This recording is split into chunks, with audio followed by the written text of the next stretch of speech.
सादर अभिवादन। मैं लक्ष्मी प्रसाद राजपूत, पूर्व प्राचार्य, हरपालपुर, जिला छतरपुर, मध्य प्रदेश। मैं सभी को अपने घरों में सुखपूर्वक रहने की कामना करता हूँ।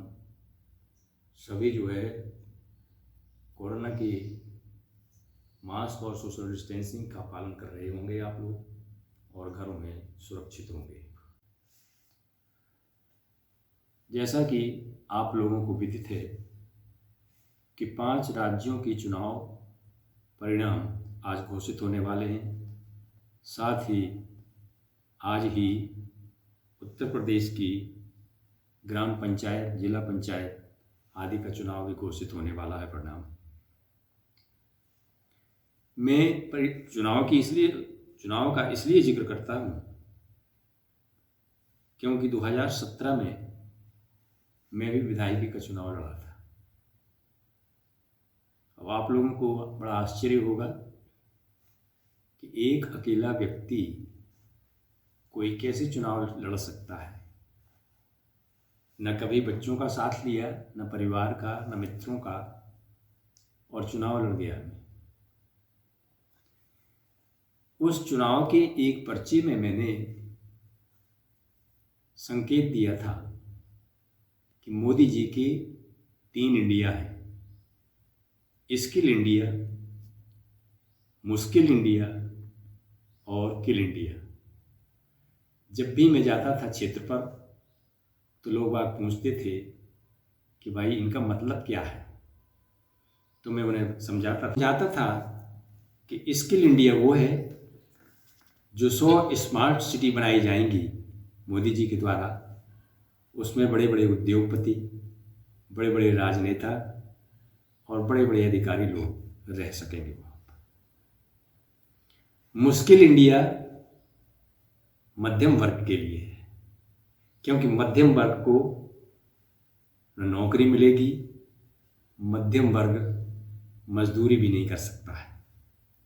और किल इंडिया में किसान वर्ग आता है जो 1 लाख की लागत लगा करके मुश्किल से 50,000 की पैदावार करता है। मोदी जी ये घोषणा करते थे कि 2022 तक हम किसानों की आय दुगनी कर देंगे।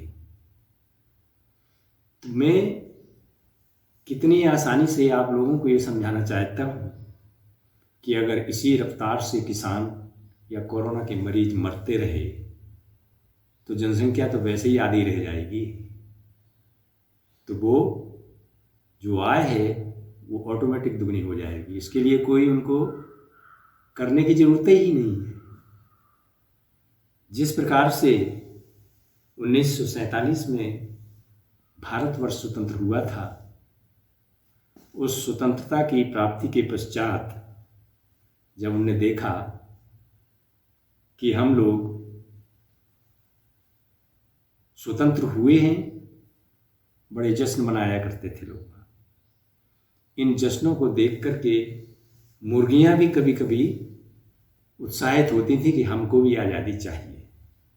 तो मुर्गियां भी चिल्लाईं कि जैसे आदमी को आज़ादी है उसी प्रकार से हमको भी आज़ादी चाहिए।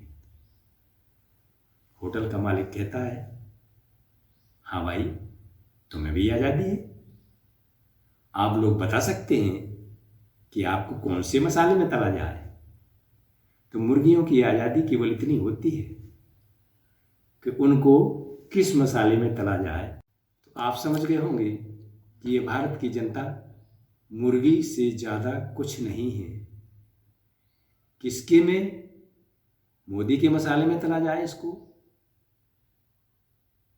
कि माया के मसाले में, कि मुलायम के मसाले में, ये ममता जनता को तलना ही पड़ेगा। तली जा रही है। ऐसी विडंबना है हमारे भारत के प्रजातंत्र की कि जनता का कोई भी ध्यान नहीं रखा जाता। अभी अखबारों में खबर आती रही कि उत्तर प्रदेश में चुनाव आयोग के द्वारा जिन शिक्षकों की चुनाव में ड्यूटी लगाई गई थी, उनमें से लगभग 135 शिक्षक अपनी जान गंवा चुके हैं। कितना बड़ा हादसा है, लेकिन सरकार को कोई परवाह नहीं इसकी। क्या ऐसी स्थिति में 2-4 महीने चुनाव स्थगित नहीं रखे जा सकते थे?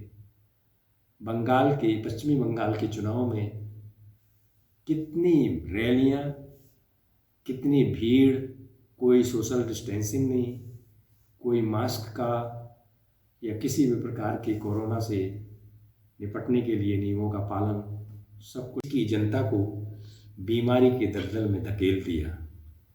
उसी पर्चे में मैंने ये भी संकेत दिया था, पूरी कविता तो मैं नहीं सुना सकता, लेकिन उसका एक अंश थोड़ा सा सुनाता हूँ। लिखा था मैंने कि माया का चक्कर है भारी, मोदी की तलवार दुधारी, अब मुलायम से जनता हारी, कांग्रेस आ गई अर्राने, काटन कछु न हो पानी, तुम जानी कि हम जानी। तो ये मोदी की तलवार है, चाहे जिस तरफ चलेगी, कटना है तो जनता को ही कटना।